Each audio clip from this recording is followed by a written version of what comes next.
وا كريكر، وا كريكر، وا الراس لافوكا. ما كنعرفوا حتى شي حاجه من غير الغلب. راه انت دخلتي في العدد التنازلي. جوج الحاجات كاينين، اما الغلب او لا الغلب. من الاخر، الا ما غلبتيش يا كريكر، جمع الصويك ديالك وهرب لشي قاره تخبع فيها شي عامين ما تبانش. هذا هو الحل الوحيد اللي عندك.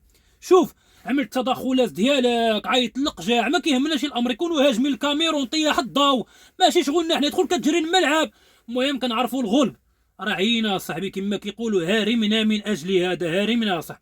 الكاس منظم في المغرب، خصو يبقى هنايا. الملاعبيه خصهم يتقاتلوا. انت كريكر خصك تعمل المجهود ديالك كامل بالتدخلات ديالك بالاتصالات ديالك، وعيط للقجع، ماشي شغلنا.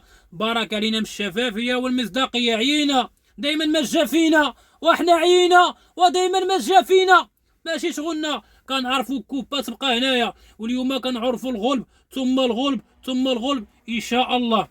ولا قدر الله خسرنا، جمع الحويجات ديالك وسافر شي قاره تخبع فيها شي عامين.